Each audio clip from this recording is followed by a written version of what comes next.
Hey guys, welcome to my YouTube channel, or welcome back if you've been here before. My name's Liz and this is Let's Get Lizical, where we do everything card making. Today we are going to learn how to make anything festive. It's quick, it's simple, it's easy. All you need is a stamp set with a Santa hat on it. And I'm going to be using my Beast Friends set from MFT. Not sure if this is still available or not, but I'll link it below if it is. I think the Hog Heaven one is not available. So again, just use what you have and just add a Santa hat to anything. This is a hack for automatic Christmas cards, and you can use any stamp set you have. I've even done this with the Magical Dragon set from MFT, and today I'm doing it with Hog Heaven because this is one of my favorite sets. But right now we're going to start off by stripping up I think it's a 2-inch panel. I do cut it down to 1 1/4. Probably could have cut it down to 1 inch. It's a bit thicker than I probably would have liked, but it looks cute. It adds some color to a very simple card, and there's really nothing special about this. I'm using my shipping label paper as always because it just makes it a lot easier.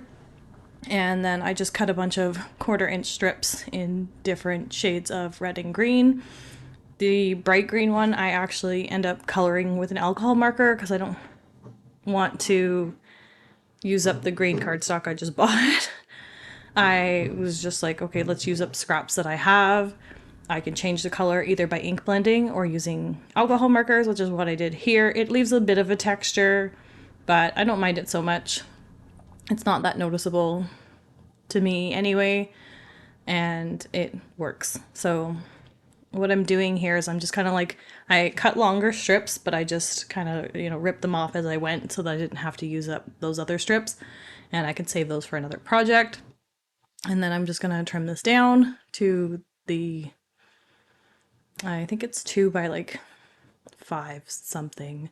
But we're going to trim it down to fit an A2 card anyway, so it'll get trimmed down to 1 1/4 by 4 1/4. And we'll get glued across the front of my card base in a bit.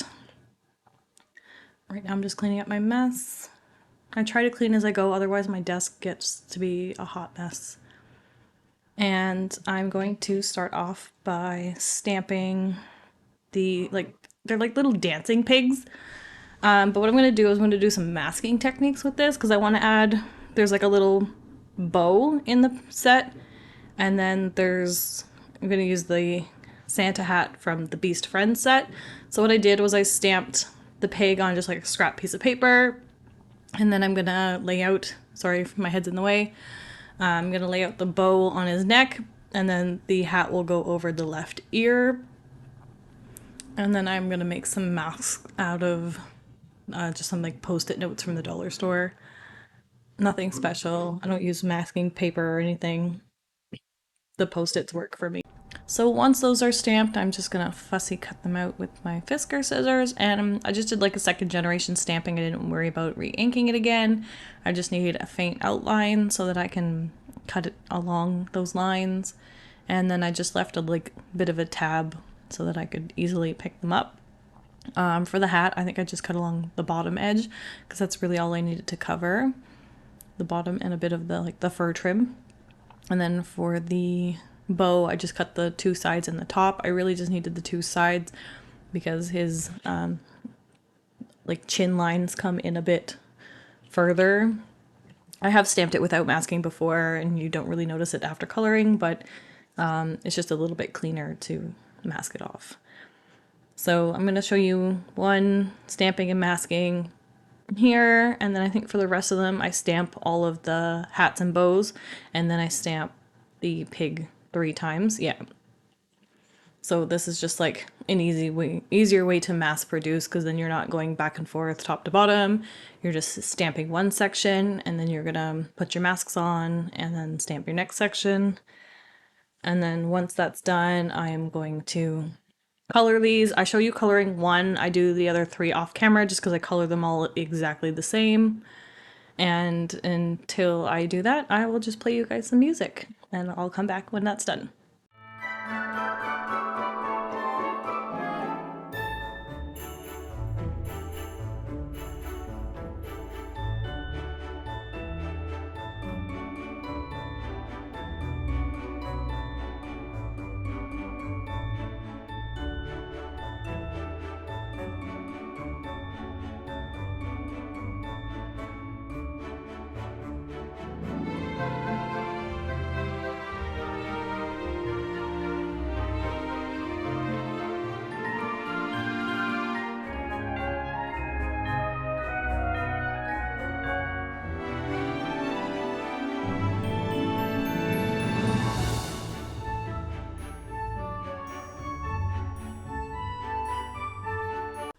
So now I've stamped, colored, and cut out the pigs. One of them kind of messed up, so I just didn't even bother cutting that one out.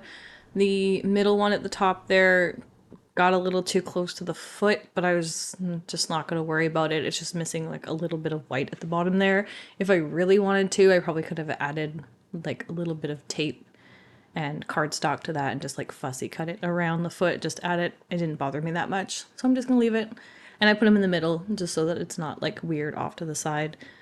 And then I'm just adding on this strip here, using my scissors to trim them.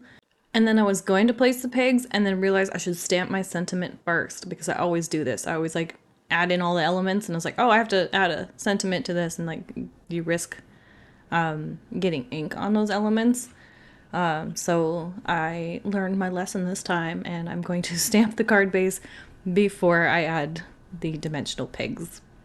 And I'm just going to use the stamp set from L'Enfant. I don't remember what it's called, but I'll link it down below. And it's just a bunch of Christmas sentiments. This is the Christmas like fill, like there's a fill and an outline, and it's a pretty like chunky sentiment, so I had to stamp it like 3 times. I have also maybe used this once, so it's not as well used as some of my other stamps. And I just did it in black. I could have done it in like green or something, but I wanted it to stand out. And because I used black for stamping the lines of the pigs, I figured a little bit more black on the card would be fine. And then I'm just going to prop these guys up on some foam tape, and then I end up adding the clear Sakura Jelly Roll pen to their hats and bows, just for a little bit of sparkle, because it is a pretty simple card. And, you know, Christmas cards need sparkle. I always say that. And I didn't want to add any, like, sequins or confetti or whatever. I just wanted to keep this simple, so that little bit of glitter just, like, adds the extra festiveness. And right now I'm just using a T ruler to make sure that they all are in a line. I could have like staggered them. I could have, you know, done anything with these, but I just wanted them to be in a line along that strip. And I put the one in the middle first, and then kind of like centered the other ones accordingly off to the sides. And then I used my T ruler just to like push them down to mash them in a bit so that they're stuck to the card. Sometimes I use an acrylic block for that. This time I just decided to use my ruler because it was there. But that's pretty much it for today, guys. Thanks again for joining me. If you like this video, please give it a thumbs up. Comment down below and let me know what your thoughts are. Have you tried to make anything that's not Christmassy into a Christmas card? Let me know. If you haven't already subscribed to my channel, please subscribe. I'd love to have you here. And hit that notification bell so you don't miss any future content. And I'll see you guys in another couple days for another video. Thanks. Bye.